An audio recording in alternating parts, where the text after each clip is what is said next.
తన అనాలోచితమైన నిర్ణయాలు ప్రతీకారేచ్ఛతో రగిలిపోతుండడం వల్ల వస్తున్న దుష్పరిణామాలు ఇవన్నీ కూడా మరి ఇలా అధికారులు పార్టీగా తెలంగాణను తీసుకొచ్చిన పార్టీగా తెలంగాణను 10 సంవత్సరాలు స్వర్ణయుగంలో నడిపించిన పార్టీగా పెద్దలు కేసీఆర్ గారి నాయకత్వం బీఆర్ఎస్ పార్టీ ఎప్పుడు కూడా ప్రభుత్వ అధికారుల మీద జర్నలిస్టుల మీద కానీ ఇంకెంతో మంది ప్రజల కోసం పనిచేస్తున్న వ్యవస్థల మీద దాడిని ముమ్మాటికి ప్రోత్సహించారు. కానీ వాళ్ళ ఈ దాడికి ప్రధానమైన కారకులు అక్కడి పేద ప్రజలు కాదు, ముఖ్యమంత్రి రేవంత్ రెడ్డి గారే. నిజానికి వారు కొడంగల్ ఎమ్మెల్యే.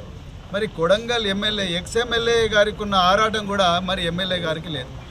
నిజంగా వారికి ఆరాటం ఉంటే ఆ 4-5 గ్రామాల రైతులందరినీ కూడా తన క్యాంప్ ఆఫీస్కు పిలిపించుకొని వాళ్ళతో మాట్లాడవచ్చు, లేకపోతే తనే ఒంటరిగా వాళ్ళ దగ్గరికి పోవచ్చు ఒక ఎమ్మెల్యేగా. మొదట వారు ఎమ్మెల్యే, దాని తర్వాతనే ముఖ్యమంత్రి.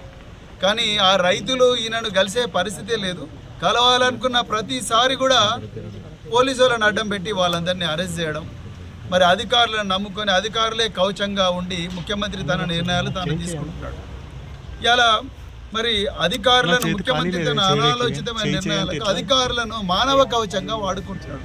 The honourable chief minister of this as human shields, మానవ కవచాలుగా వాడుకుంటున్నాడు.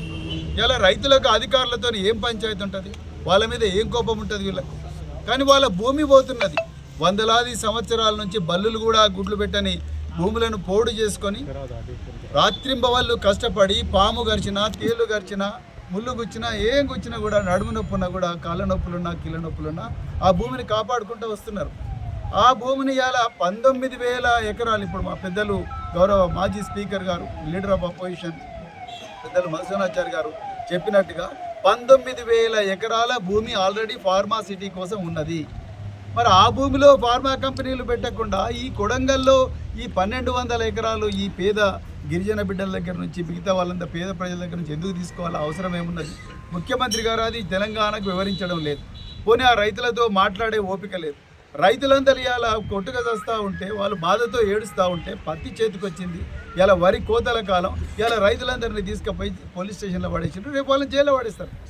వాళ్ళ మీద మరి ప్రభుత్వ అధికారుల మీద దాడి చేసిన కేసు వీళ్ళ మీద పెడతారు. కానీ ఆ దాడికి కారణం మరి ఎవరు? ముఖ్యమంత్రి గారే కారణం. ఇలా ఎక్కడో కాశ్మీర్లో ఇంటర్నెట్ బంధవంగా చూసినాం, లేకపోతే మత కల్లోలాలు జరిగినప్పుడు ఇంటర్నెట్ బంధవంగా చూసినాం. ఇవాళ ఈ 4 గ్రామాల రైతులు వాళ్ళ కడుపు ఇస్తలేరు, ఇంటర్నెట్ బంద్. మరి మేము ముందరికి పోయే పరిస్థితి లేదు. అంటే ఏంది? ప్రజలందరినీ కూడా జైళ్ళలో పడేసి కర్ఫ్యూ వాతావరణం సృష్టించి సెక్షన్ 163 BNSS పెట్టి, అప్పుడు పాత 144 పెట్టి మమ్మల్ని అందరినీ కూడా ఇస్మా కింద మీసా కింద జైళ్ళలో పడేసి అప్పుడు మీరు రాజ్యం వెళ్దాం అనుకుంటున్నారా? వీళ్ళందరూ రైతుల ఆర్తనాదాల మధ్య ఫార్మా కంపెనీలు పెట్టి మీరు ఏం సాధించాలనుకుంటున్నారు రేవంత్ రెడ్డి గారు? సో పూర్తిగా మరి భారత రాష్ట్ర సమితి దీన్ని ఖండిస్తూ ఉన్నది. మరి ఇప్పుడు ఇంతకుముందు మీరు ఏమంటారు, మాజీ ఎమ్మెల్యే మరి నరేందర్ రెడ్డి గారు 100 సార్లు కాల్ చేసి, 100 కాదయ్యా 1000 సార్లు కాల్ చేస్తాం, బరాబర్ చేస్తాం. ఎందుకంటే లక్షలాది మంది ప్రజలు వాళ్ళని అడుక్కుంటున్నారు. ఇవాళ బీఆర్ఎస్ పార్టీకి వందల సంఖ్యలో, వేల సంఖ్యలో జనాలు వస్తూ ఉన్నారు. పార్టీ భవన్, తెలంగాణ భవన్కి వచ్చి వాళ్ళ గోసలు చెప్పుకుంటున్నారు. ప్రజలు మా దగ్గరికి వచ్చినప్పుడు వాళ్ళ కాంగ్రెస్ కార్యకర్తలు కూడా ఇవాళ బీఆర్ఎస్ పార్టీ ఆఫీస్కి వచ్చి వాళ్ళ గోసలు చెప్పుకుంటారు. బరాబర్ మాట్లాడతాం. ఇవ్వండి కాల్ డీటెయిల్స్, ఇవ్వండి రేవంత్ రెడ్డి కాల్ డీటెయిల్స్ ఇవ్వండి, పట్నం నరేందర్ రెడ్డి గారి కాల్ డీటెయిల్స్ ఇవ్వండి. రేవంత్ రెడ్డి కాల్ డీటెయిల్స్ ఏమో బడా పారిశ్రామికవేత్తల నెంబర్లు వస్తాయి, అదానీ నెంబర్లు వస్తాయి, నరేంద్ర మోడీ నెంబర్లు వస్తాయి, ఇంకా బడా పారిశ్రామికవేత్తల నెంబర్లు వస్తాయి, వాళ్ళ బంధువుల నెంబర్లు వస్తాయి. పట్నం నరేందర్ రెడ్డి కాల్ డీటెయిల్స్ చేయండి. అంతా కూడా పేద ప్రజలు, పేద గిరిజనులు, బహుజనులు, భూమి కోల్పోవడానికి సిద్ధంగా ఉన్న ప్రజలు, ఆకలితో ఆర్తనాదాలు వేస్తున్న ప్రజల నెంబర్లు వస్తాయి. ఏంటి అందరినీ అండి, మమ్మల్ని అందరినీ కూడా చేయలేసి మీరు ఒక్కరే అదానితోని వీళ్ళందరితో రాజ్యం వెళ్ళండి. ప్రతిదానికి పోలీస్ కేసులు పెట్టారు. ఏం చేయకపోతేనే 67 కేసులు పెట్టిండ్రు బీఆర్ఎస్ పార్టీ మీద. 67 కేసులు ఏమీ లేదు. గాంధీ భవన్ నుంచి కంప్లైంట్ వస్తుంది, Begum Bazar police station complaint పోతుంది, పటాపట్ కేటీఆర్ మీద, హరీష్ రావు మీద, నరేందర్ రెడ్డి మీద, అందరి మీద కేసులు. ఎంతమంది జైల్లో పెడతారు? పిల్లలు చూడడానికి పోతే, బెంగళూరు పోతే అక్కడ అరెస్ట్ చేస్తారు, ఢిల్లీ పోతే అక్కడ అరెస్ట్ చేస్తారు. మరి అక్కడ అంతా చేసే వాళ్ళు మరి రేవంత్ రెడ్డి చేసే కార్యక్రమాల గురించి ఎందుకు ఆలోచిస్తలేరు పోలీసులు? మరి మేము పెడుతాం మా మీద ఇంత ఘోరంగా మన కేసీఆర్ గారి మీద ఘోరంగా జన్మదినం రోజు కూడా మరి ఒక గౌరవ తెలంగాణ తొలి ముఖ్యమంత్రి మీద కూడా మనం చేస్తే బాగుంటుందనే మాట అన్నందుకు మరి మేము కేసులు పెడితేనేమో కనీసం అక్నాలెడ్జ్మెంట్ కూడా పోలీసు వాళ్ళు ఇస్తలేరు. ఇంత ఘోరంగా పోలీసులు నమ్ముకొని ఎన్ని రోజులు రాజ్యం చేస్తావు రేవంత్ రెడ్డి నువ్వు? తెలంగాణ ప్రజలందరూ కూడా గమనించాలి. ఇలా పేద అధికారుల మీద దాడిని ఎవరు కూడా సమర్థించరు. ఇంతకుముందే మా మాజీ ఎమ్మెల్యే నరేందర్ రెడ్డి గారు చెప్పినట్టుగా తెలంగాణలో అధికారులను కంటికి రెప్పలా కాపాడుకున్నది మరి భారత రాష్ట్ర సమితి. వాళ్ళకి ఇచ్చినంత స్వేచ్ఛ ఆనాడు ఎవరికి కూడా ఇవ్వలేదు. ఇప్పటికి కూడా వాళ్ళందరూ ఆరోగ్యంగా ఉండాలని, దెబ్బలు తిన్న వాళ్ళు కోలుకోవాలని తప్పకుండా మేమందరం కోరుకుంటున్నాం. దాన్ని మేము సమర్థించడం లేదు. కానీ దాని పేరు చెప్పి ఇంతమందిని జైళ్ళలో పడేసి వాళ్ళందరూ ఇప్పుడు కోతల కాలం, ఇలా వాళ్ళ భార్యలందరూ కూడా రోడ్ల మీద ఉన్నారు, కళ్ళాల దగ్గర ఉన్నారు, మార్కెట్ యార్డ్లలో బస్సుల మీద వండుకున్నారు. వాళ్ళందరూ ఇప్పుడు పత్తి రైతులందరూ కూడా రోడ్లు ఎక్కినారు. వాళ్ళ పరిస్థితి ఏంది? ఇలా మీరు నిజంగా ముఖ్యమంత్రి కొడంగల్ ఎమ్మెల్యే అయితే ఇలా మీరు అధికారులకు చెప్పి అయ్యా అయిపోయింది, అయిపోయింది, ఇక మేము అక్కడ ఫార్మా కంపెనీ పెట్టాము, అయిపోయింది, ఇక నేను తెలంగాణ కొడంగల్ ప్రజలకు క్షమాపణ చెప్తున్నా, ఆ 19,000 ఎకరాలని గడతం తీయండి అని చెప్పి తెలంగాణ ప్రజలు చెప్పి రావాలి. మీరు కొడంగల్ ఎమ్మెల్యేగా కొడంగల్కి వచ్చి వాళ్ళందరినీ పరామర్శించాలి.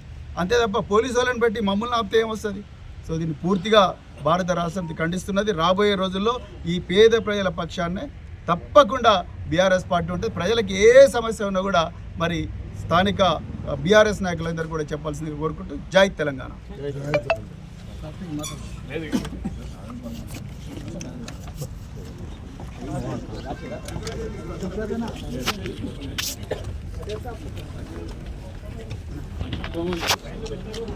ఎవరు నిజంగా ఈ తెలంగాణకు ద్రోహం చేస్తున్నారు మీరు ఒకసారి ఆలోచించండి.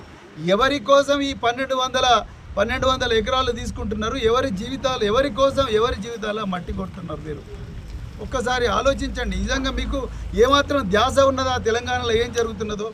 మీరు పక్కన ఒకరోజు కేరళ పోతున్నారు, ఒకరోజు ఢిల్లీ పోతా ఉన్నారు, ఇవాళ మీరు ఢిల్లీ పోతా ఉన్నారు, రేపు మహారాష్ట్ర పోతున్నారు. ఇక తెలంగాణలో ఏమవుతున్నది? మీ సొంత కొడంగలే కొలివిలాగా మారింది, తెలంగాణ అనాథగా మారింది, తెలంగాణ అగ్నిగుండంగా మారింది.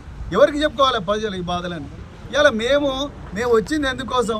ఈ రైతులను పరామర్శిద్దామని. వాళ్ళ అమాయకులను పోలీసు వాళ్ళు అరెస్ట్ చేసిందని, వాళ్ళ పేరు మీద అక్రమంగా మా దగ్గర వీడియోలు